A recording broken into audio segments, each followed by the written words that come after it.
So, Ms. Carver, have you had a chance to read and review the pre-sentence report? Yes. Have you had an opportunity to discuss that report with your attorney? Yes. Are you satisfied with your attorney and the advice that she has given you? Yes. All right, Ms. Underwood, do you wish to explain or challenge the accuracy or relevancy of any information in the pre-sentence report? We do not, Your Honor. Do you, Ms. Wagner? No, Your Honor. All right. Let's see.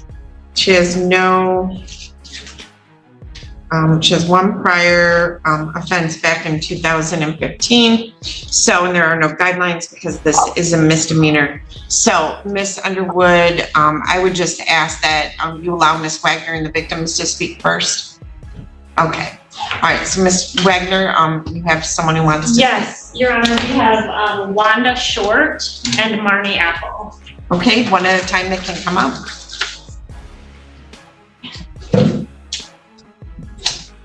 I'm just going to step up to the podium.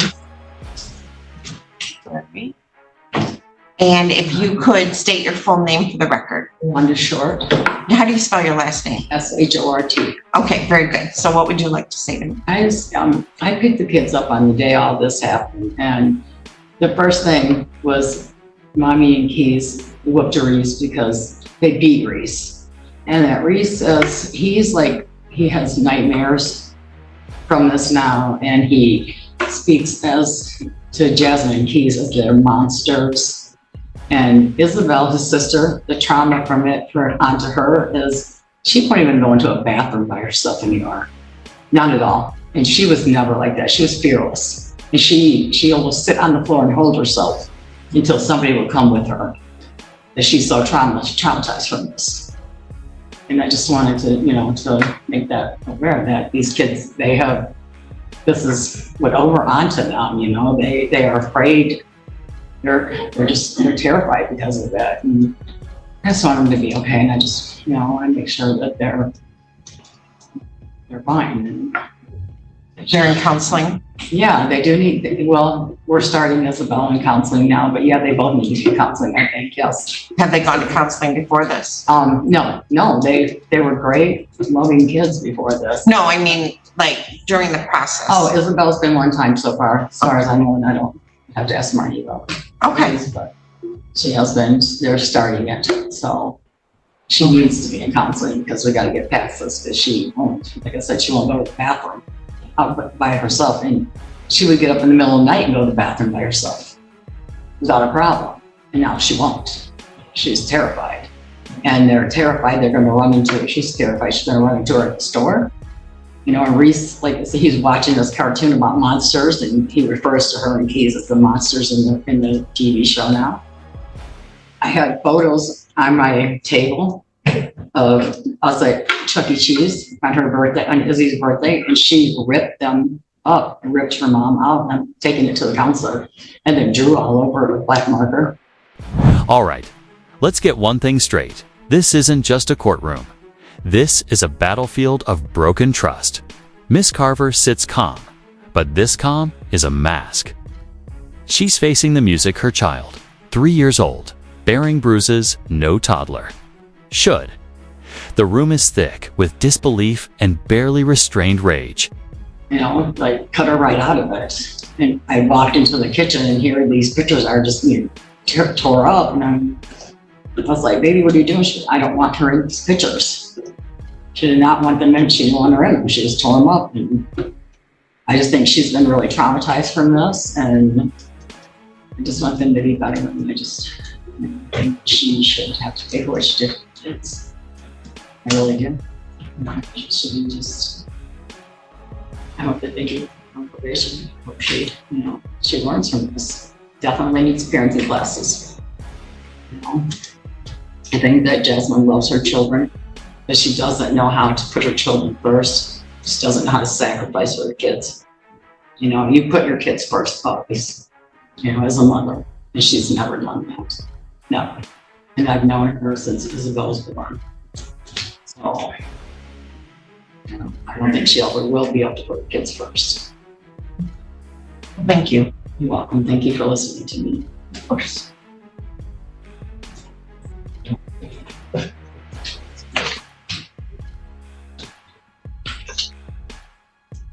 All right, you step up to the podium too. Thank you. You're welcome. And could you start out by stating your full name?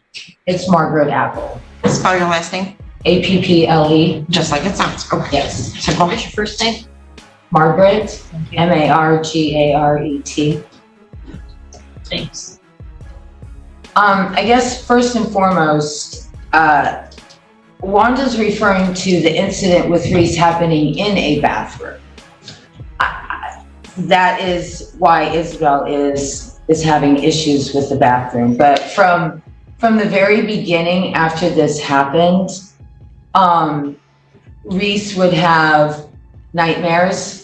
He would holler out in the middle of the night or cry. He would holler out things like, quit, don't, stop, I don't want to, why? Or he would be crying in his sleep. And he occasionally, I mean, we try very hard to spell around him if we have to be speaking about anything referring to this, so that he's not picking up on anything. And he just comes right out and just says stuff. Something sparks his memory, something he sees on TV, something somebody says, and then he just interjects with, Mommy and Keys did this, or I didn't like it when Mommy did that, or I don't ever want to see Mommy and Keys again. And I don't know how to, I guess, exactly describe what it's like for him on a daily basis.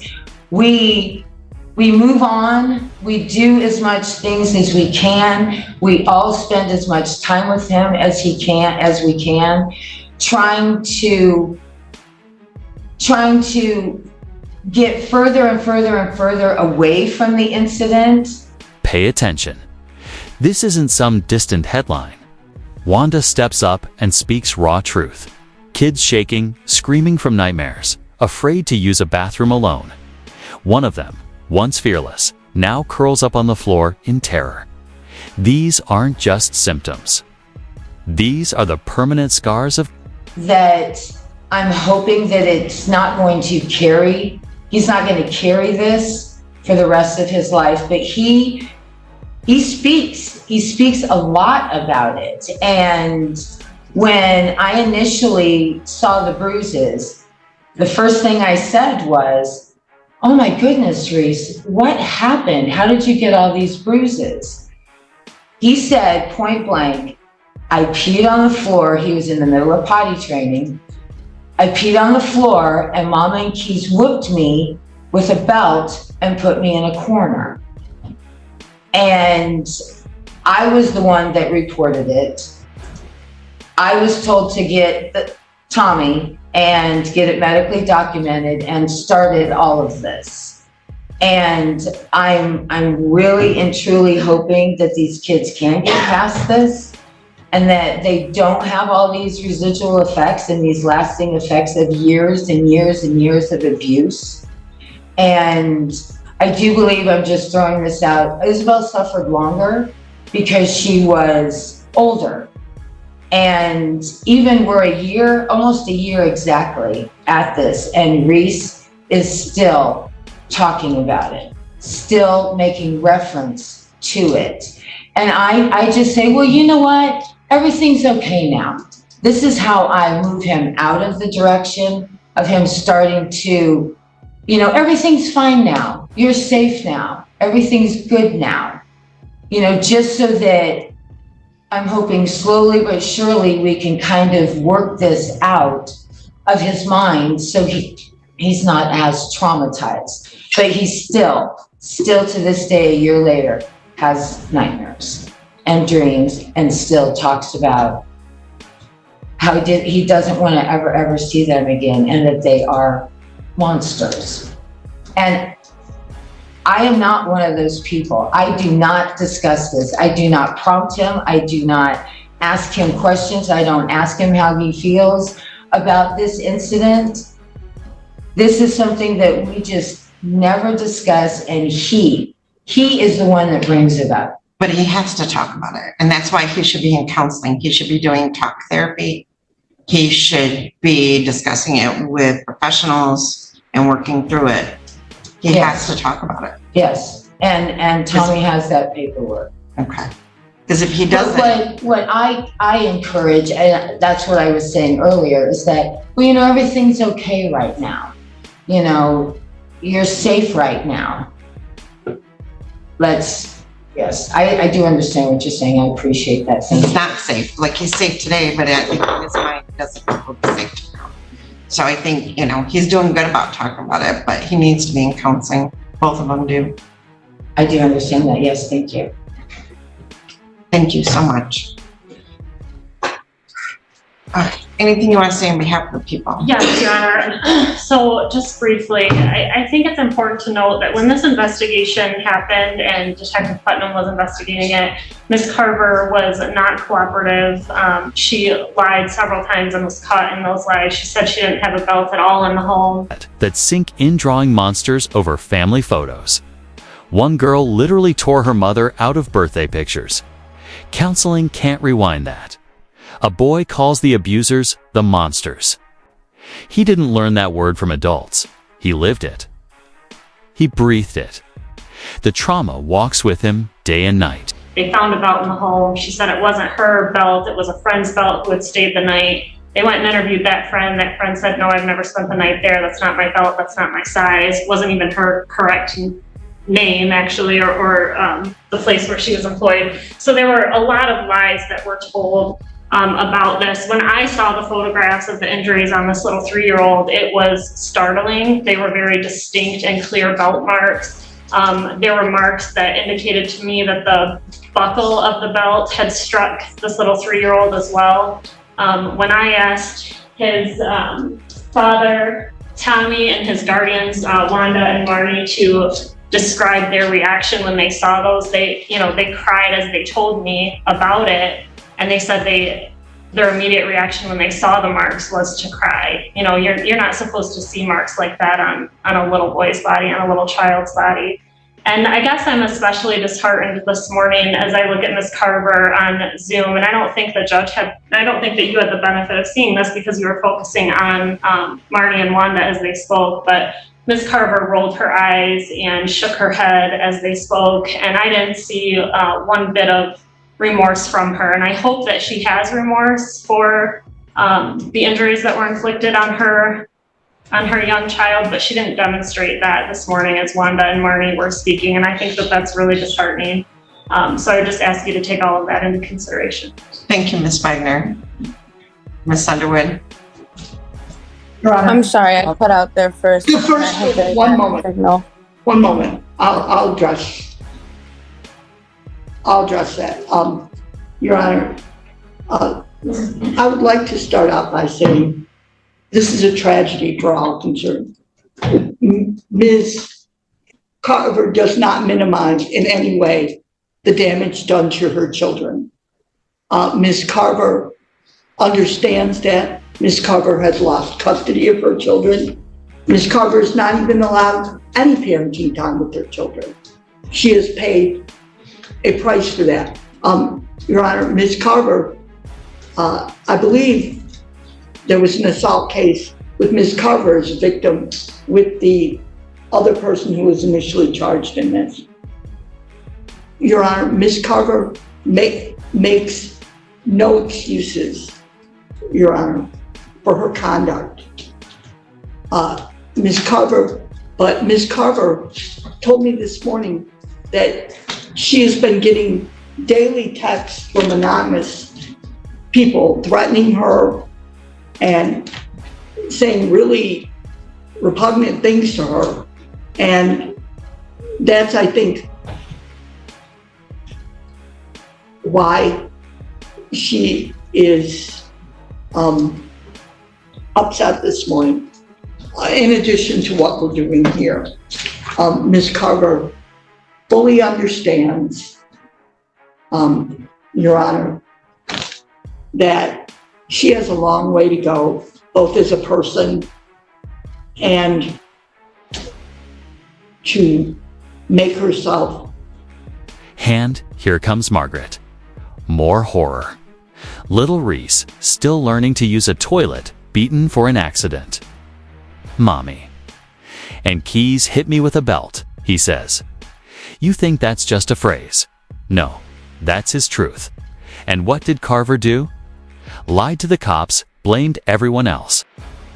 To atone for what happened here, Your Honor. We would ask that the court sentence Ms. Carver to probation with the provisions that the court feels comfortable. Ms. Carver does not live in the county anymore. There should be no excuse for any contact between these people at all at this point.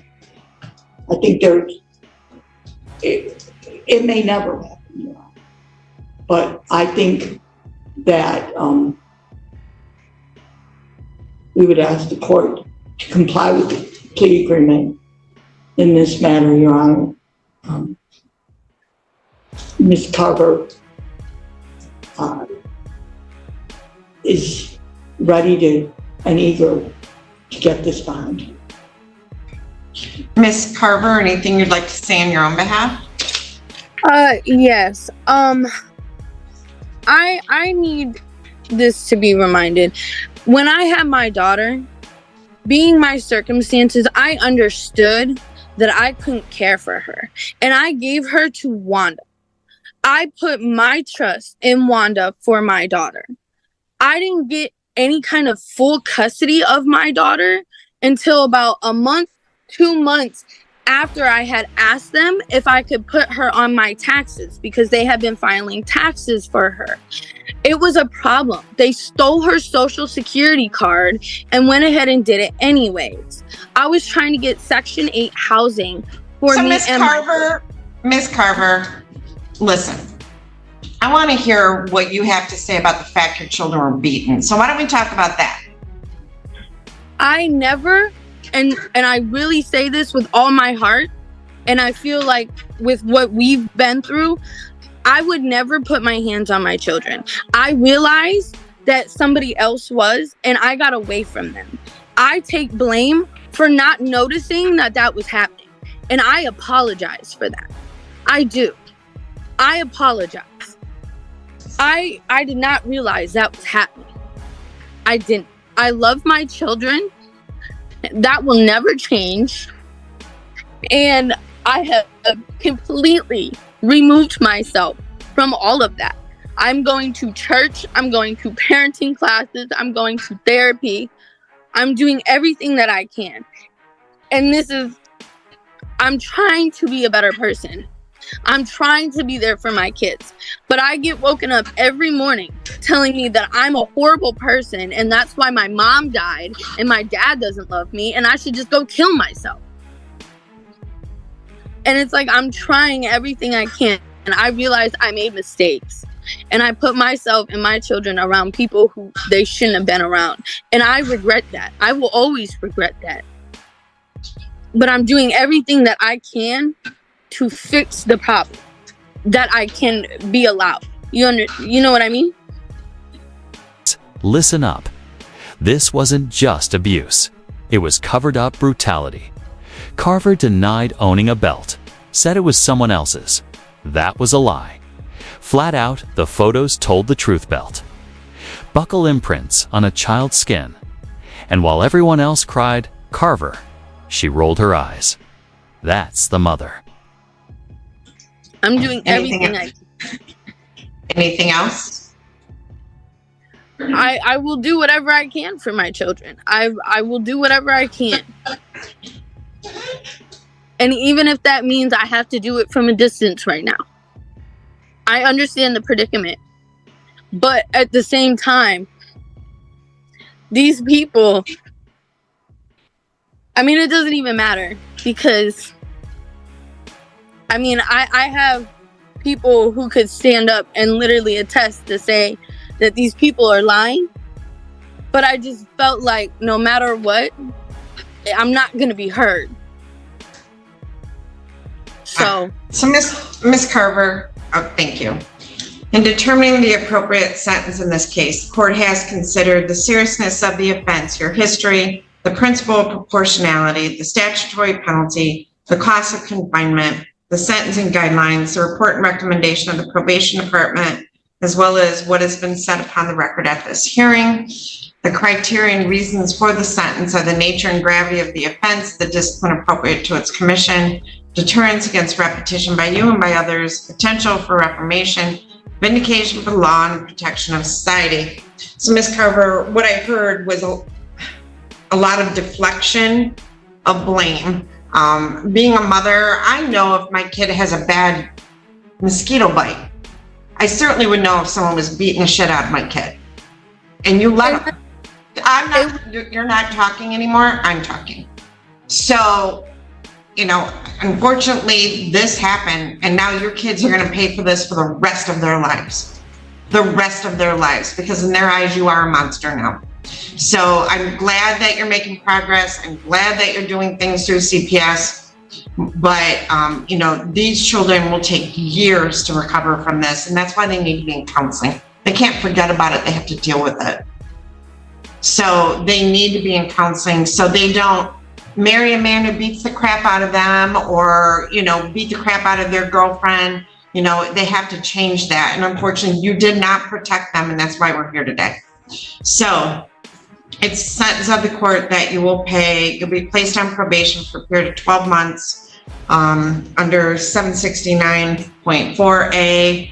During that term of probation, you will pay $750 in court costs, $450 court-appointed attorney fee, $100 fine, $50 in state costs, $75 crime victim rights fee, $30 per month supervision fee.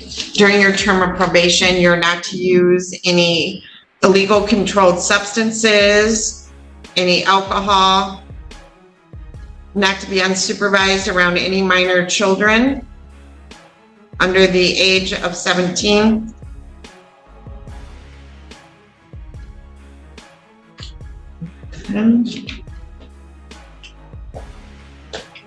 You are to maintain employment, not to commit any assaultive behavior. And came the excuses. And yeah, they were as hollow as they sounded. I didn't know. I didn't hit. Them, I left him. I'm going to church now. But here's the thing. If a mosquito bite can get a mother's attention, you knew. You just didn't act. And the kids paid.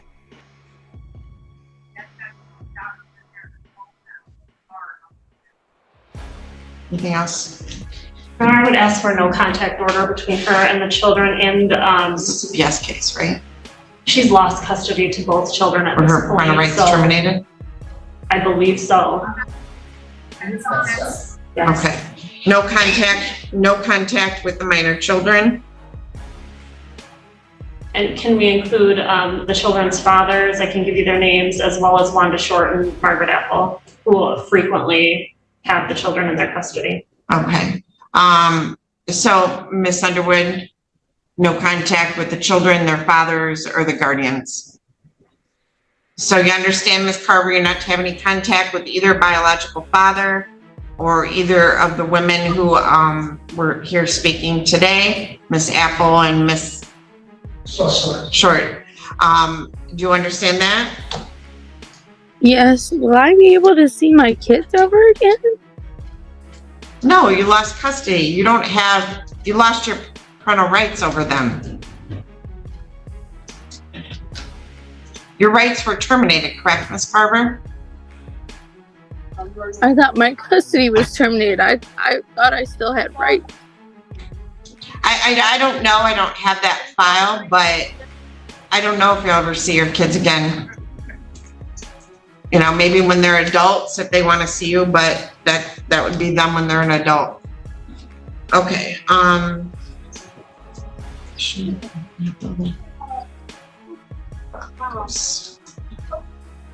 Okay. And, what are the father's names? Tommy Veazey, right? Veazey, and Carey, Caree, McQueen. Carey. It's pronounced Carey, but it's Caree, McQueen. McQueen. All right. Okay. 3 copies of your notice of right to appellate review. You'll initial and date 1 copy, put it back in the self-addressed envelope and mail it back to us. The other copies are for you. And if you wish to appeal the sentence, you would fill out the information on the form and mail it to the address listed on the form within 42 days. I'm going to need you to report to the district court probation officer on July 11th, next Thursday, between 8 and 10 a.m. Do you understand that? Yes. And you also need to maintain employment. So Ms. Adams, I'll need to fill out a district court. All right, so, all right, thank you. Thank you, Your Honor. The judge lays it down. No pity, no filters. These children will carry this for life. Probation. Sure. But that's not real justice. Real justice is facing what those kids see when they close their eyes, because in their eyes, their mother's not just going to seize the monster.